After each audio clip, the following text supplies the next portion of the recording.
네, 샬롬 여러분, 좋은 아침입니다. 벌써 금요일인데요. 오늘도 아침 말씀으로 같이 시작하였으면 좋겠습니다. 잘 기도하겠습니다. 하나님 감사합니다. 우리가 오늘 이 시간도 당신의 말씀 앞으로 나옵니다. 이 시간을 통하여서 우리의 굳은 또 완악한 마음들이 당신의 말씀 앞에서 새롭게 되게 하시고 또 오늘 하루를 살아갈 힘이 하나님의 말씀으로 말미암을 수 있도록 우리와 함께하여 주시옵소서. 감사드리며 예수님의 이름으로 기도합니다. 아멘. 네, 오늘 함께 살펴볼 하나님 말씀은 사무엘상 9장 1절에서 14절입니다. 사무엘상 9장 1절에서 14절. 사무엘상 9장 1절에서 14절 말씀. 오늘도 좀 길어서 여러분이 각자 읽으시고 20분 동안 묵상한 후에 같이 나눔하도록 할게요. 사무엘상 9장 1절에서 14절. 외성경 5월 20일 금요일 본문입니다.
여러분 오늘 살짝만 일찍 나눔을 하도록 하겠습니다. 네, 제가 조금 준비해야 될 게 하루 가기 전에 준비해야 될 게 놓친 게 있어가지고 살짝 일찍 한 3분 정도 일찍 나오도록 할게요. 네, 오늘 이제 9장 말씀입니다. 9장 말씀은 이제 어제 본문에서 이스라엘 백성들이 왕을 세워달라고 요구했죠. 그리고 그에 따라서 이제 사울을 이제 왕으로서 세우는 말씀이 9장에 나와요. 그래서 오늘은 14절까지지만 뭐 내일 토요일이니까 토요일 본문도 살짝 곁들여서 우리 같이 보면은 사울이 이제 왕으로 세워지는 과정 가운데 보게 되는 게 뭐냐면 이스라엘이 먼저 왕을 요구했어요. 근데 그 8장에 보면 왕을 요구할 때 이방 나라와 비교하면서 왕을 요구하거든요. 이미 하나님이라는 왕이 계신데 그런 보이지 않는 분이 아니라 이방 나라처럼 우리도 왕을 달라라는 그런 요청을 해요. 그래서 하나님이 처음으로 세우시는 왕이 왜 다윗이 아니라 사울인가? 물론 다윗이 아직 어려서 그럴 수도 있고 이때도 사울이 소년이라고 나와 있으니까 어쩌면 다윗이 태어나지 않았나? 그럴 수도 있을 수도 있지만 제가 봤을 때는 성경이 유독 강조하는 것들이 9장 1절 보면 베냐민 지파의 기스라 이름하는 유력한 사람의 아들, 유력한 사람의 자손이라는 걸 강조하고 또 사울에 대해서 강조할 때 준수했고 키도 엄청 컸고 모든 백성보다 어깨 위에 클 만큼 그러니까 누가 봐도 이렇게 외적으로 인정할 만한 사람이었다는 것을 보게 돼요. 그러니까 백성들이 요구하는 그 왕의 모습이 이방 나라의 왕들과 같은 것을 요구했잖아요. 그래서 하나님이 어떤 비리비리한 이런 사람을 처음에 세우지 않고 의도적으로 사울이라는 유력한 집안에 누가 봐도 외적으로 키도 크고 아주 왕같이 생긴 그런 사람을 왕으로 주고 이렇게 세워줌을 보게 돼요. 이스라엘이 백성들이 요구하는 그런 것들이 있었으니까. 그런데 그런 사울의 그런 외적으로는 그런데 내적으로 어떠한 사람인가를 오늘 말씀을 통해서 이렇게 엿보게 되는 것들이 있는데, 오늘 말씀을 보면 이제 사울이 사무엘 아버지의 명령에 따라서 암나기를 찾으러 가는 과정 가운데 사무엘 선지자를 어떻게 만나고자 하는 그런 과정들이 우리 말씀에 써 있잖아요. 근데 그냥 이렇게 사울의 내면이 이렇구나라는 거를 우리가 완전 딱 직접적으로 나타나는 건 없지만 이걸 찬찬히 읽어보면, 그리고 다윗이란 인물을 생각하고 찬찬히 읽어보면 사울은 하나님과 그렇게 친밀한 교제를 가지고 있는 사람은 아니라는 것을 분명하게 보게 돼요. 꼭 사무엘, 어떤 하나님의 사람에게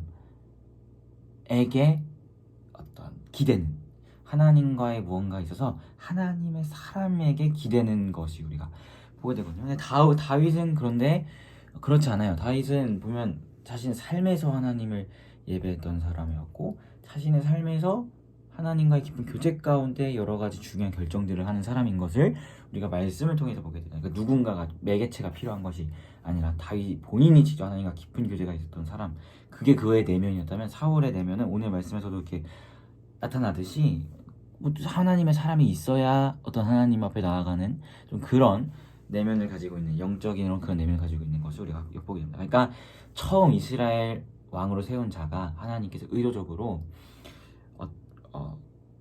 이스라엘 백성들이 이방 나라 왕과 비교하면서 자신들에게 왕을 요청했기 때문에 그래 한번 봐봐 하면서 하나님 세우신 왕이 기골이 장대하고 키도 크고 유력한 집안의 사람, 하지만 그의 내면은 하나님과 직접적인 어떤 교제라기보다는 하나님의 사람이 있어야만 하나님과의 어떤 교제가 성립되는.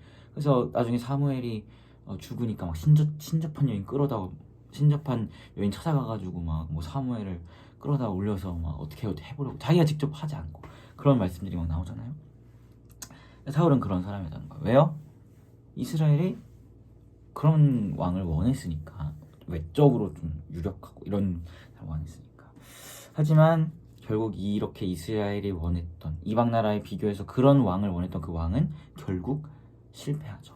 그리고 나서 하나님이 실패했지 하고 한 왕을 주목하고 세우시는데 그게 바로 다윗인 거예요. 그래서 다윗을 부를 때는 하나님이 사무엘에게 다윗을 왕으로 세울 때 뭐라고 얘기하냐면 내가 이새의 집에서 한 왕을 봤다 라고 하나님을 이렇게 얘기해서 내가 왕을 받다 라고 이야기합니다. 그리고 물론 다윗도 부름을 받을 때 보면 그 외모에 대한 평가가 눈이 빼어나 얼굴이 아름답고 눈이 빼어났다 뭐 이런 표현을 쓰긴 하지만 사울처럼 막 키가 막 장대하고 누가 봐도 왕 이런 외형은 아니었음을 그렇게 성경이 증거하고 있지는 않아요.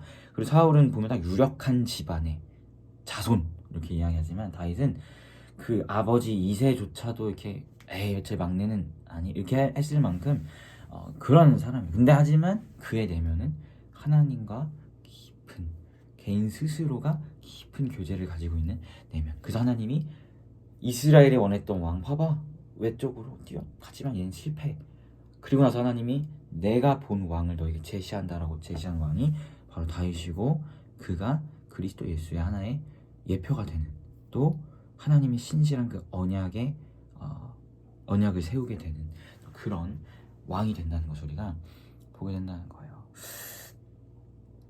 그리고 특별히 또 다윗의 삶에서 주목하게 되는 게 참 놀라운 건 다윗의 삶은요 하나님의 어떤 강력한 직접적인 무슨 개입이 나타나지 않아요. 다윗의 삶을 보면 하나님은 항상 간접적으로 드러나십니다. 그러니까 막 어떤 막 홍해가 갈라져 이런 게 아니에요. 다윗의 삶은 간접적으로 하나님 드러나죠. 왜? 다윗이란 인물이 하나님과 늘 깊은 교제에 있었던 사람이었기 때문에 하나님의 섭리가 다윗이라는 사람을 통해서 펼쳐졌기 때문이에요. 우리가 기독교 강의할 때 이야기했듯이 하나님의 섭리를 펼쳐가시는 방법은 사람을 2차적인 도구로 사용하신다고 했죠. 딱 그 전형으로 다윗이 쓰임받았기 때문에 하나님이 간접적으로 드러나요. 간접적으로 직접적으로 막 어떤 역사 이러지 않고 왜냐하면 다윗 자체가 하나님과의 깊은 교제에 있었던 사람이기 때문에. 어쨌든 그렇게 다윗과 사울을 비교해서 봤을 때 오늘 본문에서 하나님께서 이스라엘이 먼저는 원했던 그런 외적으로 뛰어나고 하지만 내면으론 이렇게 하나님과 가깝지 않은 왕을 하나님이 먼저 세우신다는 것을 오늘 이제 9장 말씀에서 보게 된다는 것입니다. 하지만 이 왕은 결국 실패한다는 것을 우리가 보게 된다는 거예요. 그래서 우리가 저도 사람인지라 이스라엘 백성들처럼 좀 외적인 것을 기준 삼을 때 참 많은 것 같아요. 또 보여지는 거나 또 중심보다도 우리의 삶을 가꿀 때에도 어떤 보여주는 것에 더 신경을 쓰지 나의 내면이 어떠한가에는 딱히 신경을 쓰지 않는 것을 우리가 많이 보게 되는 것 같아요. 하지만 사람들이 봤을 때 그런 것을 찾고 원할 수 있어요. 이스라엘이 사울과 같은 사람을 원했듯이. 하지만 결국 그 끝은 파멸입니다. 사울도 결국에 외적으로는 뛰어났을 수 있지만 하나님과의 교제에 있어서는 엉망진창이었기 때문에 나중에 막 신접한 여인 찾아가고 막 사울 죽은 사무엘을 막 끌어다 올리려고 하고 막 이런 이상한 짓을 하잖아요. 하지만 반대로 다윗과 같이 내면을 갖고 있는 자들은 물론 실수하고 넘어질 수 있지만 그 가운데에서도 다시금 하나님으로 말미암아 일어서는 자들이에요. 그래서 우리 피프리가 하나님이 다윗을 향해 내가 한 왕을 보았다 라고 이야기할 수 있는 그런 삶을 살 것인지 그런 사람이 될 것인지 아니면 사람들이 보기에 제가 왕이다 라고 할 만한 사람이 될 것인지 우리의 삶의 기준을 어디에 세울 것인지 오늘 하루 좀 돌아보았으면 좋겠습니다. 그래서 가능하다면 외적으로 보여지는 것 하지만 내면은 개판인 이런 것이 아니라 외적인 것보다도 우리의 내면이 하나님과의 깊은 교제로 인해 튼실하게 세워져요. 그래서 사람이 보기에는 왕인가 싶어도 하나님이 보기엔 내가 한 왕을 이새의 집에서 보았다라고 이야기할 수 있는 그런 우리 피플이가 되었으면 좋겠다 라는 그런 묵상을 여러분과 나누게 됩니다. 그래서 오늘 하루 보여지기보다 우리의 내면을 하나님 앞에 더 가꾸며 나아가는 하나님과의 깊은 교제로 나아가는 우리 피플이가 되었으면 좋겠습니다. 자, 같이 기도했으면 좋겠어요. 먼저 여러분이 묵상을 듣고 같이 기도해 주시고 함께 기도할 때 하나님 우리가 사울과 같이 되기보다 다윗과 같이 내면이 하나님 앞에 거룩하게 바로 서는 자들 될 수 있도록 인도해달라고 같이 기도하며 나아가도록 하겠습니다. 기도하겠습니다.